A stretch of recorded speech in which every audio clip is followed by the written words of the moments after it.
एक होती है इंट्रांसिटिव, एक कौन सी होती है ट्रांसिटिव, एक कौन सी intransitive. What is the major difference between these two? इन दोनों में खास अंतर क्या है देख लेते हैं, देख लेते हैं। ट्रांसिटिव की हिंदी होती है सकर्मक क्रिया, क्या होता है सकर्मक क्रिया। इंट्रांसिटिव क्या होती है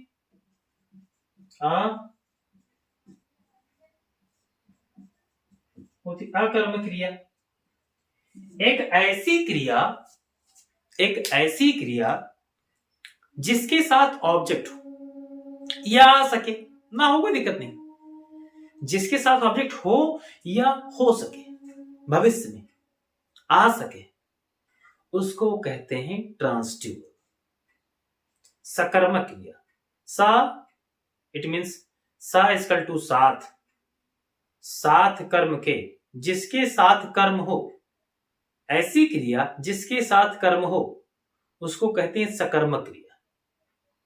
अब एक ऐसी क्रिया जिसके साथ कर्म ना हो, ना भविष्य में आ सके, क्या कहेंगे अकर्म क्रिया। आ इक्वल टू ना, आ का मतलब यहां पे ना से है, जिसे कहते हैं समर्थ, असमर्थ, समझ। तो आ का मतलब क्या होता है ना, तो जिसके साथ में ऑब्जेक्ट मींस कर्म ना आ सके वो कौन सी वर्ब है, वो है इंट्रांसिटिव। और जिसके साथ आ सके वर्ब सॉरी ऑब्जेक्ट, वो क्या हो जाएगा, वो हो जाएगा ट्रांसिटिव। अब ट्रांसिटिव इंट्रांसिटिव विस्तार से बाद में बताएंगे, अच्छे से पढ़ाएंगे कि ट्रांसिटिव क्या है इंट्रांसिटिव क्या है, मोटा मोटा बता दिए वॉइस पढ़ने के लिए। अगर आपको वॉइस बनाना है तो ऑब्जेक्ट होना बहुत जरूरी है, या हो सकता हो। तो यूपीएसपी कहता है, उत्तर प्रदेश माध्यमिक शिक्षा परिषद बोर्ड हाथ जोड़ के कहता है, मोटा मोटा लिखता है ब्लैक से कि भाई साहब इंट्रांसिटिव के पैसे नहीं बनती है। वो लिखता है कि ट्रांसिटिव वर्ब की पैसे बनती है, उसी का बनाइएगा। यद्यप मेरे पास अस्त्र है, मेरे पास ब्रह्मास्त्र है, ऐसे ऐसे अस्त्र है कि मैं बना सकता हूं, बिल्कुल सारा बन जाएगा, जो नहीं बनता है वो भी बना दूंगा, लेकिन वो सिलेबस में नहीं है। सरकार कहती मत मत बनाओ भाई, बाबा जी कहते हैं हमसे सुभाष भाई काहे बना रहे हो यार, काहे खतरा मोल ले रहे हो इतना। लेकिन अगर आपको दिक्कत है, मैं एक पूरा वीडियो अपवाद के बारे में लेके आऊंगा, एक्सेप्शन, सारे एक्सेप्शन वॉइस के उसमें डाल दूंगा। अगर आपको भी चाहिए ब्रह्मास्त्र, चाहिए रामबाण, तो फिर आइए, मिलते हैं। बहुत आसान है, इंग्लिश से आसान इस धरती पे कोई विषय नहीं। अगर किसी को इंग्लिश से डर लगता है, मेरा ऐसा मानना है कि वो जीवित है, मर चुका है तो कोई नहीं पढ़ा पाएगा, लेकिन अगर वो जीवित है, लेटा हुआ है, उठ जाएगा, बैठा है तो खड़ा हो जाएगा, खड़ा है तो दौड़ेगा। इट मीन्स इन इंग्लिश, अंग्रेजी सीखना चाहते हो तो आ जाएगा, नो डाउट।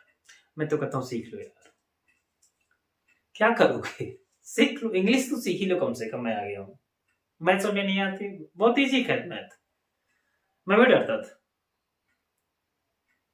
नहीं डरना चाहिए, और एक विषय कभी पढ़नी नहीं चाहिए। मैं आपको यही सलाह दूंगा कि मैथ भी पढ़िए, साइंस भी पढ़िए, जीएस भी पढ़िए, रीजनिंग भी पढ़िए, इंग्लिश भी पढ़िए, हिंदी भी पढ़िए, सबसे कठिन हिंदी, एसएसटी जीएस हुई आई थिंक, लेकिन इंग्लिश बहुत सरल, इन सब में इंग्लिश सबसे सरल है। अगर आपको लगता है कि आपको इंग्लिश नहीं आएगी तो फिर आप मेरे साथ जुड़े रहिए, विद इन 6 मंथ मैं इसी 2 महीने में आपको लग जाएगा, और शायद आज की क्लास में ही कि हाँ ये तो आ सकती, बहुत ईजी है, सच में बहुत ईजी। तो मैंने आपसे कहा अगर वर्ब ट्रांसिटिव है तो क्या तो वॉइस बनेगा, अगर इंट्रांसिटिव है तो वॉइस नहीं बनेगा। वॉइस बनेगा लेकिन समझो बात, उत्तर प्रदेश माध्यमिक शिक्षा परिषद बोर्ड कहता है कि ऐसी वर्ब का वॉइस नहीं बनाया जा सकता।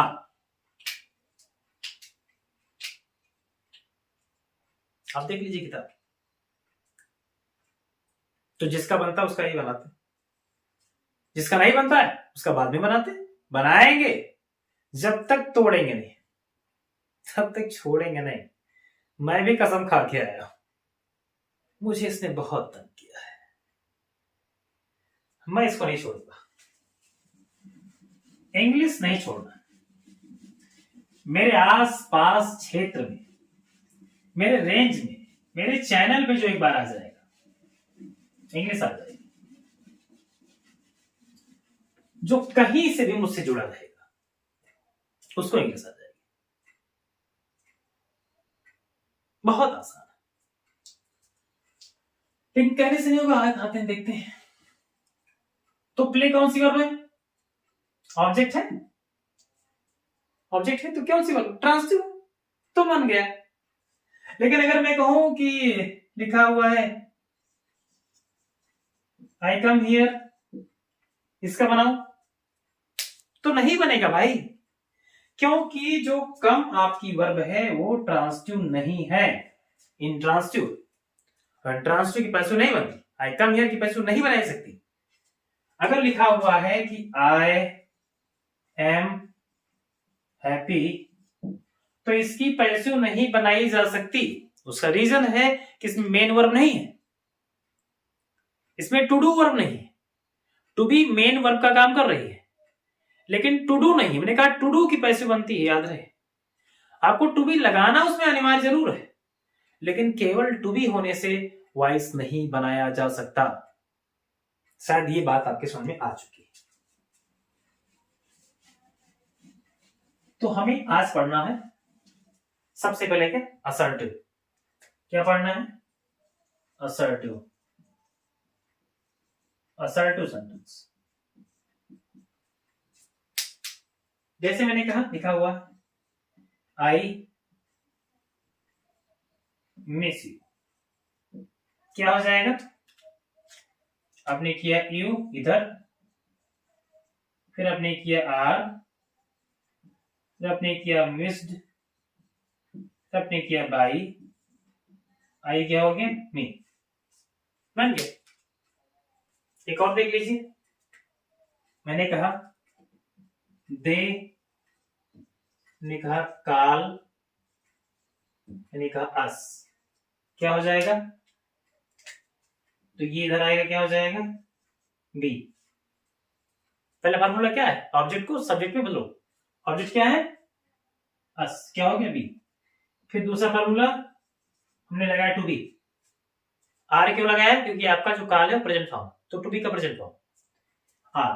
फिर क्या किया? इसको किया कार्ड, फिर लगा दिया बाई। दे का ऑब्जेक्ट क्या होता है? Them. Any problem? No problem. ये असर्टिव हो गया। अब एक एक वाक्य बैठ के प्यार से, आप जानते हैं ऐसे पढ़ा रहा हूं, अगर ऐसे नहीं आ रहा है तो बहुत मुश्किल है। आ जाएगा। और देख लीजिए, जैसे मैंने क्या लिखा हुआ है, आई took it, I took it. अभी आप जानते हैं फॉर्म चेंज हो गया, क्या हो जाएगा? इट वॉज टेकन बाय मी। समझ में आया? इस बार मैंने जो मेन वर्ब है वो मैंने पास्ट फॉर्म में कर दिया। मैंने टेक नहीं लिखा, टू कर दिया, तो क्या हो गया? इस बार वाज हो गया, वाज वर्ब। याद आया ना? मान लो मैंने ऐसे कर दिया, I have seen you, I have seen you, तो क्या हो जाएगा इस बार? You have been seen by me, you have been seen by me. कैसे आया been? I have seen you, you जाएगा, ऑब्जेक्ट सब्जेक्ट हुआ, हैव हैवी रहेगा, बीन क्योंकि आपका थर्ड फॉर्म है वर्ब, तो थर्ड फॉर्म आएगा बीन, फिर पास्ट पार्टिसिपल, फिर बाई, और फिर आपका ऑब्जेक्ट सब्जेक्ट से। एक प्रॉब्लम, अगर दिक्कत हो तो फार्मूले के द्वारा आप देख सकते हैं, आसानी से जान जाएंगे। बहुत ज्यादा स्लो नहीं पढ़ा सकता, ये तो एक एक टॉपिक में 10 वीडियो से ज्यादा हो जाएगा। वैसे भी वॉइस में कम से कम 3-4 वीडियो हो जाएगी, 5 तो हो ही जाएगी आराम से। अगला मैंने कहा, अगर मैं कहूं कि लिखा हुआ है बी आर मिसिंग यू, तो बनाइए क्या होगा, वी आर मिसिंग यू, आप जानते हैं ना, तो क्या हो जाएगा, पहले यू, फिर आप जानते हैं आर है तो क्या हो जाएगा, आर ही रहेगा, फिर क्या हो जाएगा, बीइंग हो जाएगा, फिर क्या हो जाएगा, मिस्ड हो जाएगा, फिर आप जानते हैं क्या हो जाएगा, बाई, और बी तक तो क्या हो जाएगा यहाँ पे, अस हो गया। जानता है कैसे बदला, समझ में आ गया, कोई दिक्कत तो नहीं है। अगर कोई दिक्कत आए तो कमेंट बॉक्स में बता देना, अगली बार से वो जो प्रॉब्लम होगी उसको सॉर्ट आउट करके दूर कर दूंगा।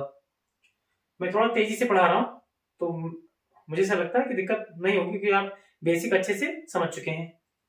We are missing you, you हो गया सब्जेक्ट, फिर आर आ गया, बीइंग आ गया क्योंकि मिसिंग था, जी तो बीइंग आ गया, फिर इसका थर्ड फॉर्म मिस्ड हो गया, फिर बाई लगा दिया, बी को अस कर दिया।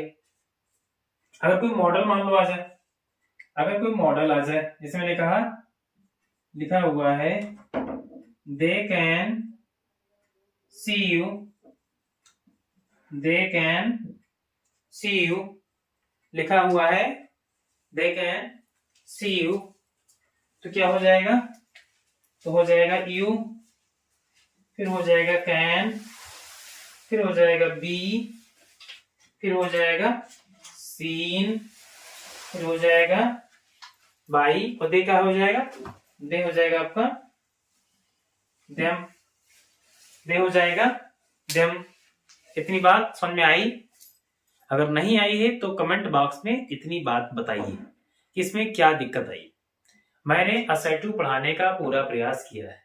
असर्टिव में मैंने ज्यादातर अफर्मेटिव ही पढ़ाया है, एक वाक्य आपको निगेटिव भी दे रहा हूं, इससे अगर आपके मन में कोई शंका हो, वैसे कोई दिक्कत नहीं होती है। जहां जहां आप जानते हैं आपने टू बी लगाया है उसके बाद आप नॉट लगा सकते हैं, फिर भी मैं एक दे रहा हूं जिससे आपको कंफ्यूजन ना हो।